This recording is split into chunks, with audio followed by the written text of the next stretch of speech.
Looks like camp is 6.16 miles away.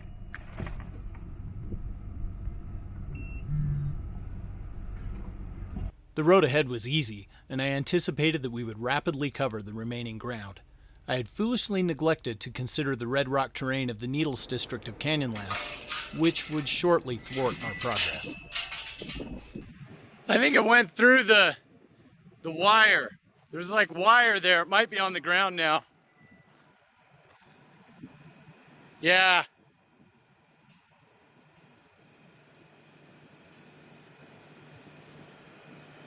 Perfect.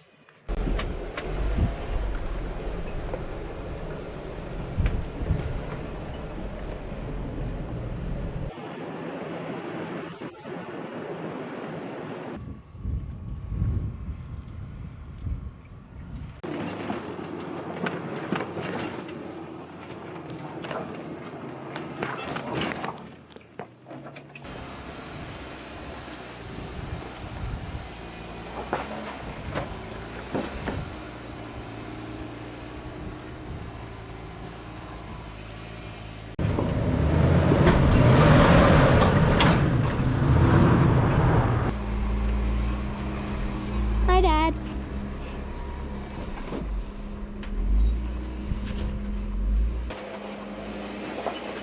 Dad, I got this.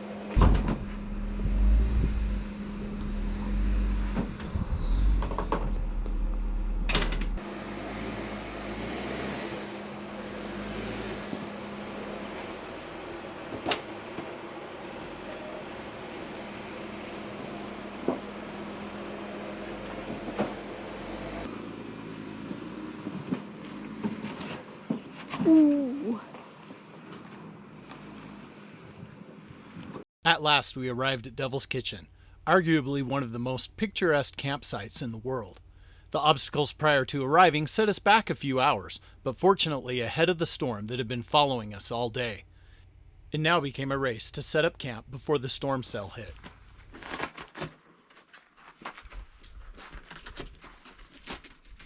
Taxi on. It's just fine.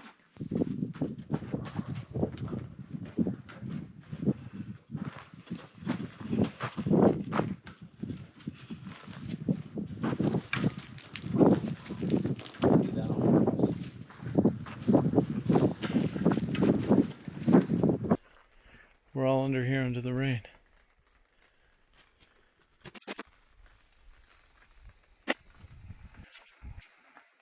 Yes, we are here. Grandpa, like the rocks.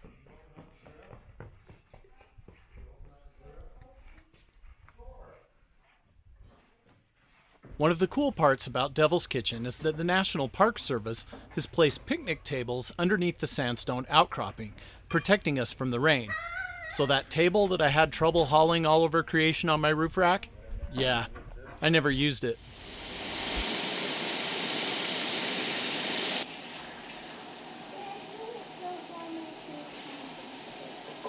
It would be tough to beat a night like the one we had.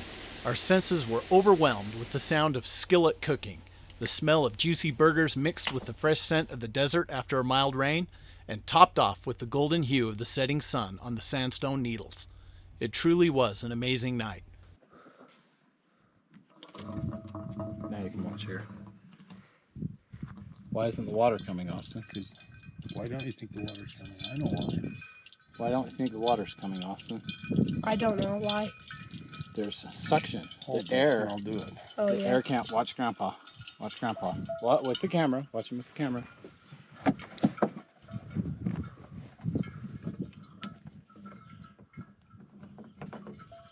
Oh. Now, why is the water coming out?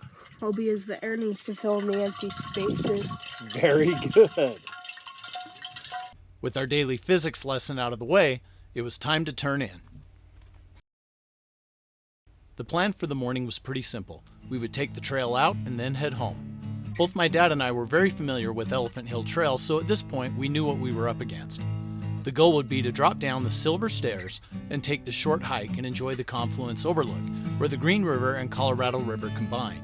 Then we would make the technical climb over the hill and out. At this point, our journey would be over. The only part of the traditional Elephant Hill Trail that we would miss is the infamous squeeze, which lies on part of a one-way section of the trail, which would require us to backtrack all the way to Devil's Kitchen Campground. And next time.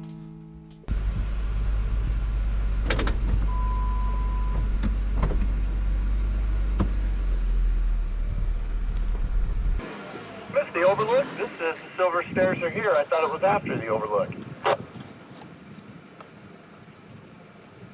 No, this is Silver Stairs, then you kind of go down into the little valley, and then you have to cut back on a side road to go to the overlook. Well, you can. Go by that little bush.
Showing off your articulation, and I cut the film right when you scraped the back end. That's good.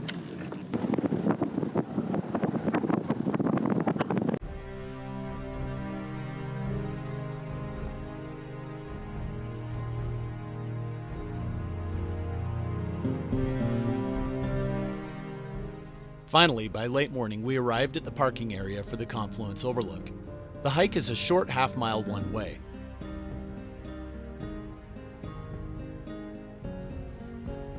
Most of it is easy going, save for the short climb at the trailhead. After that, it's gentle grade all the way to the Confluence.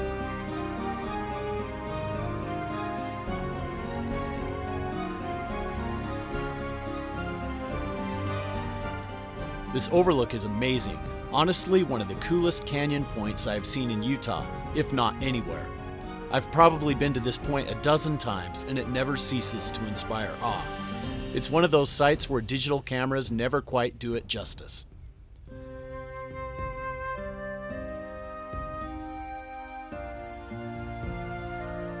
I have heard of people visiting this canyon from each of the 3 points in Canyonlands, from the Maze, Needles, and Island in the Sky district. I've only been here from the Elephant Hill side, which is in the Needles. I have yet to view the confluence from the other 2 overlook points. Maybe some future expeditions are in order.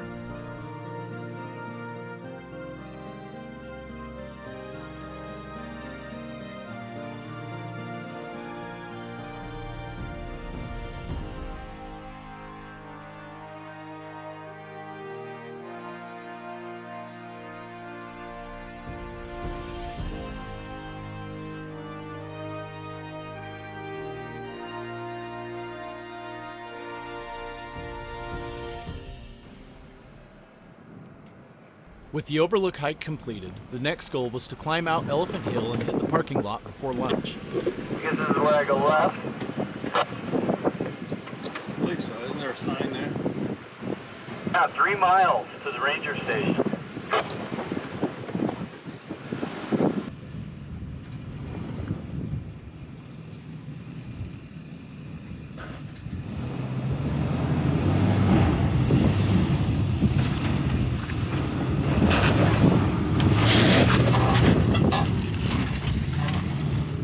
Hooray!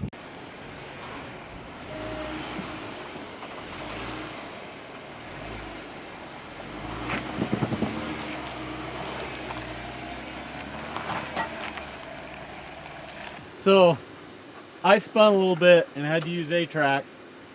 Did you have your lockers on? He thought Just the rear. he lifted up the lock and then it slammed, and he thought he broke his something. Then his front bumper got hit, and then he went up, and you could see black smoke everywhere. So it looks like I need a rear locker. I just didn't want to spin when you start going. It's not that big of a deal, but I thought I didn't spin either, but apparently I did. I just flipped on the rear locker and up. I didn't take the sway bar off. You got a. I'm gonna have the Jeep. Elephant Hill is a two-way technical climb that features switchbacks tight enough that the recommended line is to tackle parts of it in reverse. Elephant Hill Trail was originally made to supply cattle ranching in the area, supplies of which were provided by airplane. The outline of one of the runways is still visible on satellite maps today.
Don't be behind me, Jack. There you go.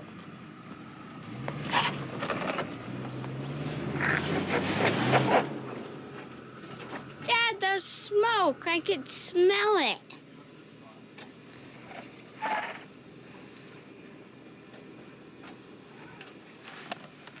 Dad, I know you can do this.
So it's gonna look really ugly in the video on that last part, which doesn't look very hard because, man, they asphalted it.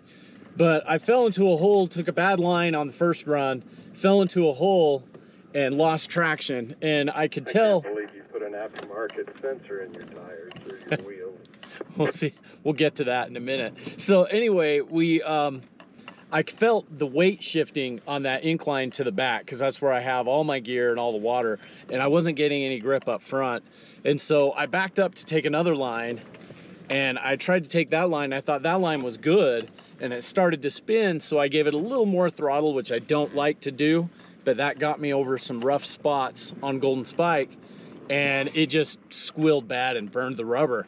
And I go, that is just not right. And I looked down at my dash, and I had a VSC off, not the VSC off, that's supposed to be there in 4-low, but I had the traction off light, like something wasn't right. And so I turned the car off, you can probably see that in the video, turn the car off, turn the car on, that light went away. Then I had A-track again, and then you saw it, I just crawled right up it. It made a huge difference just having that A-track system, Dad, over a traditional 4-wheel drive. Yeah. Dad, I could smell the smoke. Yeah, the smoke was bad. And so my dad got on the radio, we were trying to figure out why that light sometimes comes on.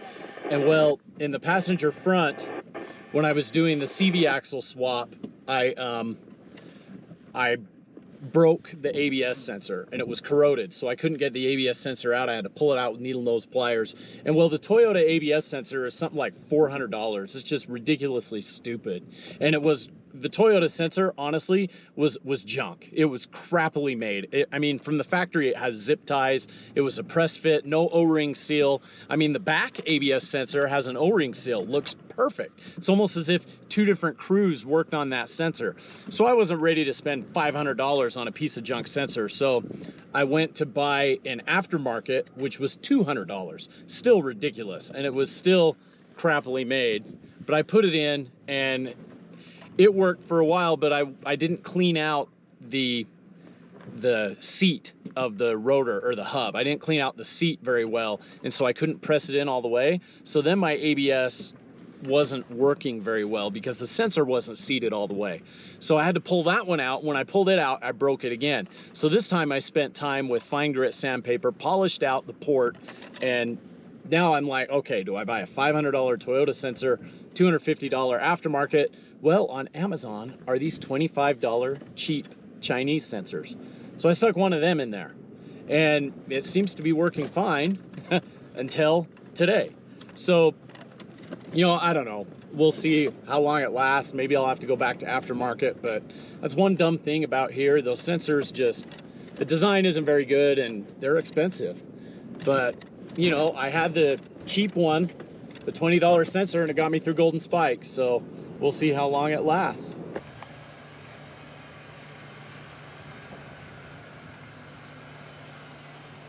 And just as we had hoped, we dropped down into the visitor parking of Elephant Hill right at lunchtime.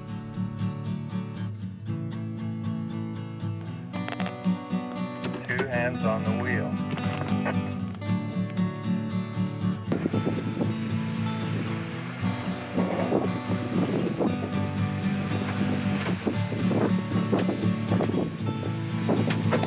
So how far did you say Moab was? It's about 75 miles. It was better when you said it was about 80. Why? Because mine says 80 right off the bat.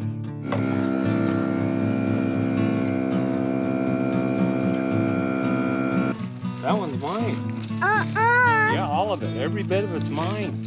It's his, mine. Because your mom makes such good ones.